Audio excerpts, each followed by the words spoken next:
रात के लगभग 11 बजे थे। पूरा गांव गहरी नींद में डूबा हुआ था। दूर कहीं कुत्तों के भौंकने की आवाज आ रही थी और बीच बीच में ठंडी हवा पेड़ों के पत्तों को सरसराती हुई गुजर रही थी। सब कुछ सामान्य लग रहा था, लेकिन उस रात कुछ ऐसा हुआ जिसने पूरे गांव की जिंदगी बदल दी। गांव का नाम था रतनपुर। छोटा सा गांव, शांत गांव, जहां के लोग जल्दी सो जाते थे और सुबह सूरज के साथ उठते थे। लेकिन उस रात अचानक एक अजीब सी आहट ने इस सन्नाटे को तोड़ दिया। पहली आहट आई रामू काका के घर के पीछे से, जैसे कोई सूखी पत्तियों पर धीरे धीरे चल रहा हो। रामू काका की नींद खुल गई। उन्होंने करवट बदली और ध्यान से सुनने लगे। कौन है वहाँ? उन्होंने हल्की आवाज में पूछा। कोई जवाब नहीं आया। उन्होंने सोचा शायद कोई जानवर होगा, लेकिन फिर वही आहट, इस बार थोड़ा तेज, टक टक टक, जैसे कोई लकड़ी के दरवाजे को उंगलियों से धीरे धीरे खटखटा रहा हो। रामू काका उठकर बैठे। उनका दिल तेज धड़कने लगा। उन्होंने अपनी लाठी उठाई और धीरे धीरे दरवाजे की तरफ बढ़े। जैसे ही उन्होंने दरवाजा खोला, बाहर कोई नहीं था, बस ठंडी हवा का एक झोंका उनके चेहरे से टकराया। उन्होंने चारों तरफ देखा, सब कुछ शांत था। लेकिन जैसे ही वो दरवाजा बंद करने लगे, उन्हें लगा जैसे कोई उनके बिल्कुल पीछे खड़ा है। उन्होंने झट से पीछे मुड़कर देखा, कोई नहीं था। उस रात उन्होंने दरवाजा बंद किया और वापस सोने की कोशिश की, लेकिन नींद नहीं आई। सुबह होते ही उन्होंने यह बात पूरे गांव के बता दी। लोगों ने हंसते हुए कहा, अरे काका, कोई जानवर होगा, तुम भी ना। लेकिन यह बात यहीं खत्म नहीं होती। अगली रात वही आहट इस बार सुरेश के घर के बाहर सुनाई दी। सुरेश ने खिड़की से बाहर झांका। एक परछाई दिखाई दी, बहुत लंबी और अजीब सी टेढ़ी मेढ़ी। उन्होंने डर के मारे खिड़की बंद कर दी। सुबह उसने भी वही बात बताई। अब गांव में थोड़ी चिंता बढ़ने लगी। तीसरी रात आहट पूरे गांव में गुजरने लगी।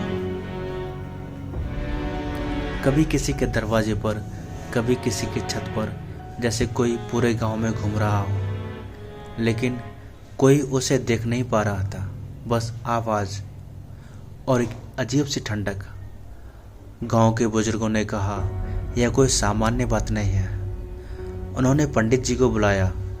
पंडित जी ने पूरे गांव में हवन कराया। मंत्रों की आवाज गूंजने लगी। जैसे ही हवन खत्म हुआ, अचानक तेज हवा चलने लगी। आग बुझ गई और उसी समय एक जोरदार चीख पूरे गांव में गूंजी। सब लोग डर के मारे घरों में बंद हो गए। उस रात के बाद कोई भी अकेले बाहर नहीं निकलता था। लेकिन कहानी यहीं खत्म नहीं होती। गांव में एक पुरानी हवेली थी जो सालों से खाली पड़ी थी। लोग कहते थे वहां पहले एक जमींदार रहता था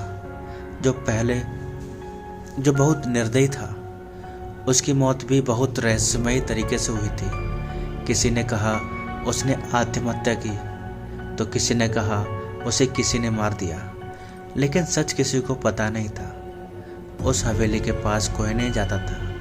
लेकिन अब लोगों को लगने लगा कि यह आहट उसी हवेली से आ रही है।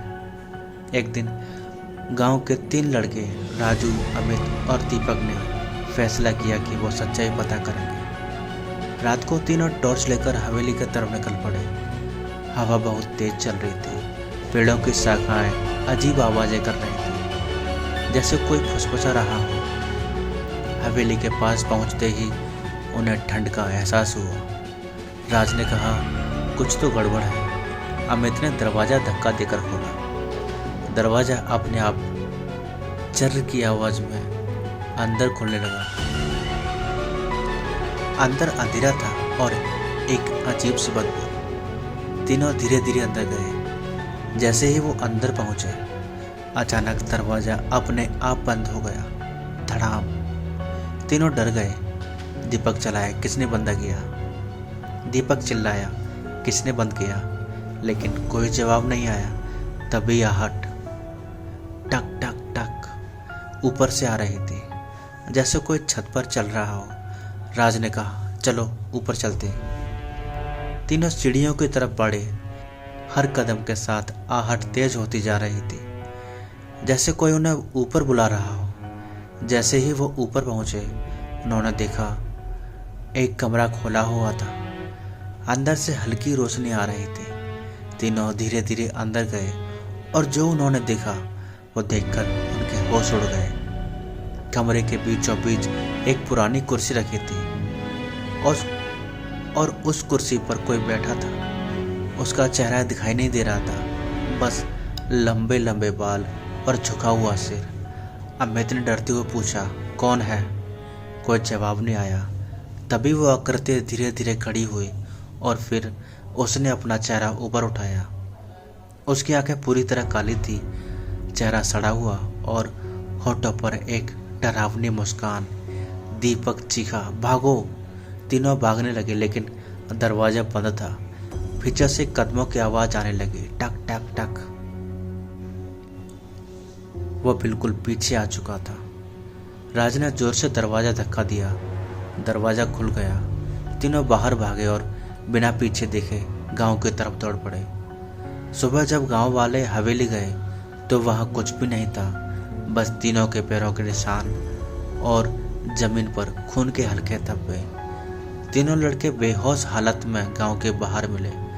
जब उन्हें होश आया, उन्होंने जो बताया, उसके बाद किसी ने उस हवेली के पास जाने की हिम्मत नहीं की। लेकिन आहट आज भी आती है, हर रात, टक टक टक। और गांव के लोग कहते हैं वो सिर्फ आहट नहीं है, वो किसी के आने का इंतजार है। अगर तुम कभी उस गांव जाओ और रात को वो आवाज़ सुनो तो दरवाज़ा मत खोलना, क्योंकि हो सकता है वो तुम्हारे लिए ही आया हो। अगर आपको यह वीडियो पसंद आया हो तो वीडियो को लाइक करें, शेयर करें, कमेंट करें और हमारे चैनल को सब्सक्राइब करें। मिलते हैं आपसे अगली वीडियो में, तब तक के लिए धन्यवाद।